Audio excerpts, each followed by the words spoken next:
I'm going to be teaching a beginner how to use a smart hula hoop. And thankfully, I just so happen to have Emma here today who is going to use her smart hula hoop for everybody. And I'm gonna give you some tips. And hopefully everybody watching, you guys can learn from what I am teaching Emma. This is gonna be my first time seeing you use your smart hula hoop. So go ahead and give it a spin. Okay, are you ready?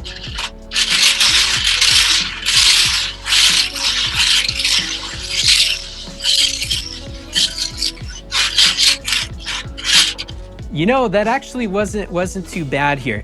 First off, what I want to have you do is I want you to go ahead and turn to the side here because I'm just curious where the smart hula hoop is on your body. So I'm kind of noticing that it's a little bit tilted. So if you can kind of move the back part down a little bit, because you want to get that as parallel as possible. So that could be part of the reason why it might be harder, and maybe try to push it down as far as you can get it to go. The next part here I'm going to ask you is when you do spin it, how are you spinning it? Are you putting one foot in front of you, side to side? What's going on?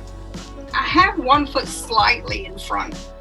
I tried it with my feet, like a little pod. That doesn't do anything for me. What I would also recommend too is when you're doing this, try to kind of flex your abs as much as possible. And also when you first start, you're gonna probably have to over exaggerate the movements. So I noticed when you were first doing it, you were getting it going a little bit, but I'm gonna want you to do those movements even more, okay? So go ahead and give it a spin. And so hopefully the placement is a little better on your body, and then just, like I said, over exaggerate those movements. Right away, another thing that I'm seeing in the footage here, so when you are spinning it, you're kind of tilting. What you're doing is you're moving your shoulders. You're gonna want to isolate your shoulders. Okay, so isolate your shoulders, and you're gonna wanna do that rocking motion from your core. Okay, because what I'm seeing is the hoop is kind of teetering back and forth, but you want that hoop to be parallel with the ground as much as possible. To give you an example, here I am smart hooping, doing more of a side-to-side motion. Notice how I'm not rocking my shoulders and upper body downward. Instead, I recommend standing up straight while maintaining more of a neutral spine. If you are doing more of a rocking back and forth motion with one foot in front of you, the same rules still apply. Here's a look at me doing both stances, rocking back and forth and moving side to side. My smart hoop stays relatively horizontal in both positions, while for the most part, I'm still able to stand up straight. Also, if you are following along watching this lesson, make sure you are using the right kind of smart hoop. Not all smart hula hoops are the same. Some are easier to use than others, whereas some others out there may not be worth using at all. If you're interested in knowing which smart hula hoop I recommend, check out my affiliate links in the description of this video.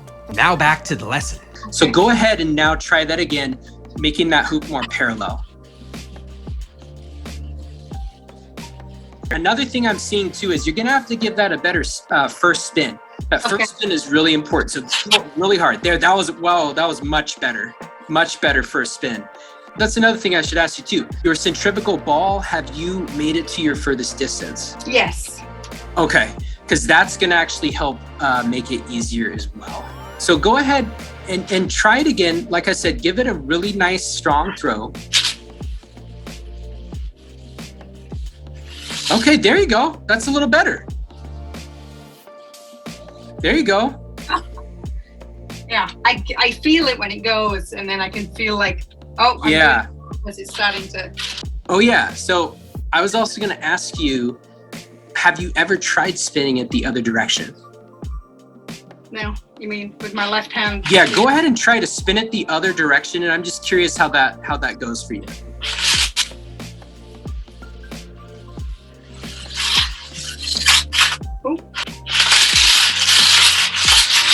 You know, that doesn't look too bad. It doesn't seem as hard that way. It's weird throwing it with my left hand, but somehow, maybe I should switch feet too and see if my left foot in front is. Okay, so go ahead and try it again. Yeah, really move back and, yeah. There you go. Keep moving. There you go. Keep moving. Keep moving. Really exaggerate that motion. That might have been your best one right there. Yeah. I actually move my feet. I put them apart. I think I'm more balanced. There you go. Wow, that is looking a lot better. And I think part of it is the over exaggeration. That is great. Yeah, that feels better. It also feels like it's not like there's more force, so it's not catching as much. It sounds like you just moving your feet into the side to side stance, is that, or shoulder width stance? Because I found that after a while I could feel myself teetering. So now I've placed my feet just slightly apart. Okay. I'm a little bit more stable. I'm not fighting my own balance. Well, that's great. Well, then it sounds like that shoulder width stance is the way to go for you. And then I'm also wondering, paired with the over exaggeration, did you find that helpful as well? Oh yeah, I have not done this amount of. Okay.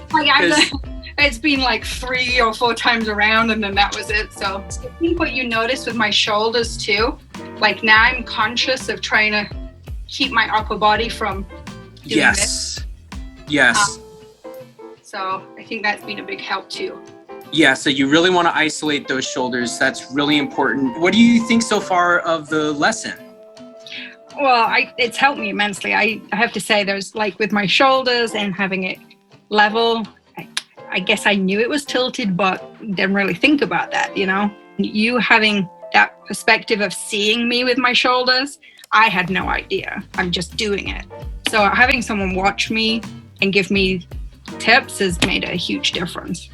Well, that's great. I'm really glad. If you haven't seen my top 5 tips video, I think I mentioned one of the tips is to do this in front of a mirror, or if you don't have a mirror, then to use like your phone to record yourself, because wow, video will really be telling. Because right away when you did it, I could see that you had the hoop diagonal, which is not going to be helpful when doing this. I think the point from here on is to just practice more. Is there anything that you want to say to my audience, or do you want to? Well, I've seen a lot of people write like sending this back just doesn't work. My daughter has one that she threw in the closet and said, it doesn't work. It does work. It just takes a little self-knowledge, I think. So just keep working at it.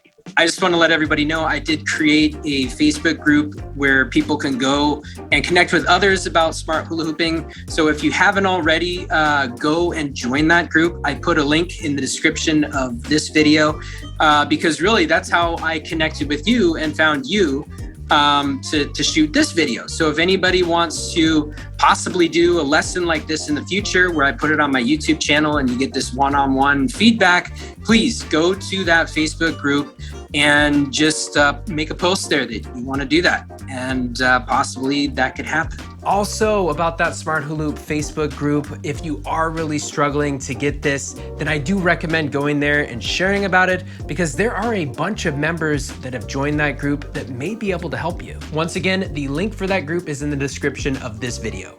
So with that said, Emma, thank you so much for being a part of this video, and keep us informed about how your hula hooping, smart hula hoop progress is going. Maybe I'll post a video to the Facebook. That sounds wonderful. Until next time, everybody, thank you so much for watching and enjoy.